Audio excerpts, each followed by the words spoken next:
ذرا تصور کیجئے ایک ایسی دنیا جہاں لوگ ایک دوسرے سے ہزاروں مائل دور ہوں لیکن پھر بھی ایک دوسرے کی آواز سن پائیں، ایک ایسی آواز جو کسی تار کے بغیر ہواؤں میں اڑتے ہوئے شہروں، ملکوں اور سمندروں کو پار کرتی ہے۔ یہ صرف ایک خواب تھا، لیکن پھر ایک دن یہ خواب حقیقت بن گیا۔ ریڈیو، ایک ایسی ٹیکنالوجی جس نے انسانی رابطوں کا طریقہ بدل دیا۔ آج ہم گاڑیوں میں، گھروں میں اور حتیٰ کہ اسمارٹ فونز میں بھی ریڈیو سنتے ہیں، لیکن اس کے پیچھے چھپی ہوئی کہانی ایک ایسی رازدار جنگ کا حصہ رہی ہے جہاں نام، شہرت اور اختیار کے لیے دنیا کے عظیم ترین سائنٹسٹ نے آپس میں مقابلہ کیا۔ لیکن ایک سوال اب بھی زندہ ہے، ریڈیو کا اصل مؤلف کون تھا؟ کیا گوگیلمو مارکونی ہی ریڈیو کے اصل مختاری تھے، یا اس کہانی کے پیچھے کوئی اور بھی تھا جو اتہاس کے سائے میں چھپ گیا؟ چلیے وقت کا پہیہ پیچھے چلاتے ہیں، واپس ان دنوں میں جب ہواؤں کو پہلی بار انسانی آواز سے بھر دیا گیا۔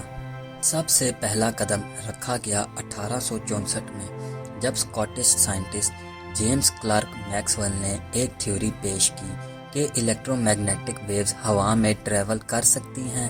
اس وقت یہ صرف ایک میتھمیٹیکل نظریہ تھا، لیکن اسی نے ریڈیو کی بنیادی پرنسپلز کو جنم دیا۔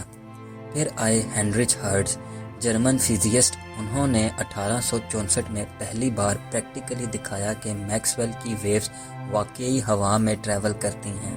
ہرٹز نے ایک اسپارک گیپ ٹرانسمیٹر اور ریسیور کا استعمال کر کے یہ ثابت کر دیا کہ سگنل بنا کسی وائر کے ایک جگہ سے دوسری جگہ ٹریول کر سکتے ہیں۔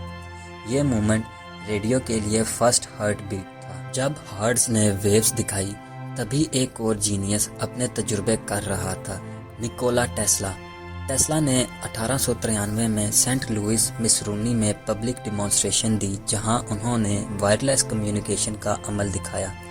1897 میں انہوں نے یو ایس پیٹنٹ آفس میں system of transmission of electrical energy کے نام سے پیٹنٹ فائل کیا۔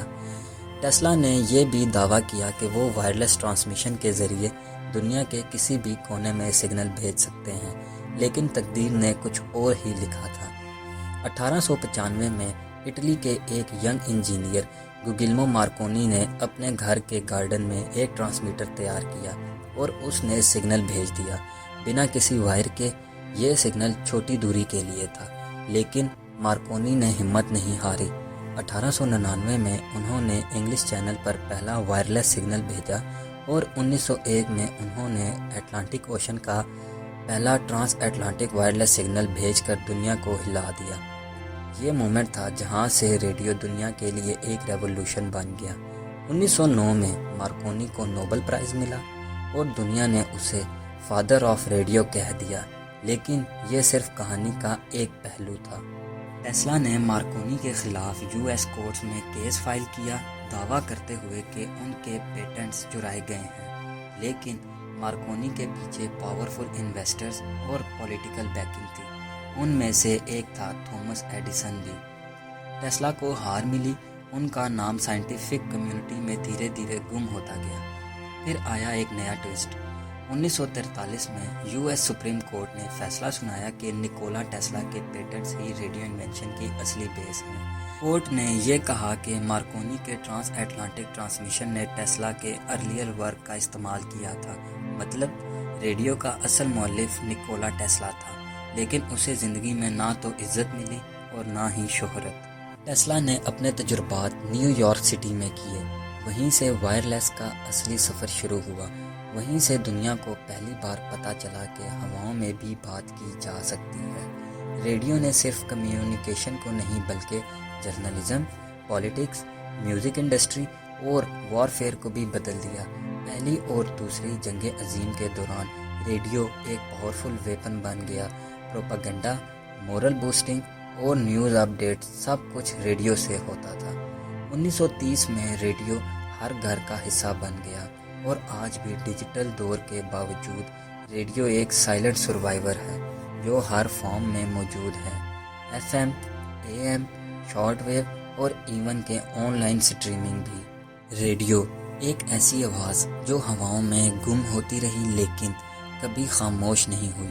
اس انوینشن نے انسانیت کو ایک ایسے نئے دور میں دھکیل دیا جہاں فاصلے صرف نقشوں میں رہ گئے۔ لیکن اس کہانی کا سب سے دردناک پہلو یہ ہے کہ جسے ہم نے فادر آف ریڈیو کہا وہ اصل میں صرف ایک شناخت کا حصہ تھا، اور جسے ہم نے بھلا دیا نکولا ٹیسلا وہ اصل روشن ستارہ تھا۔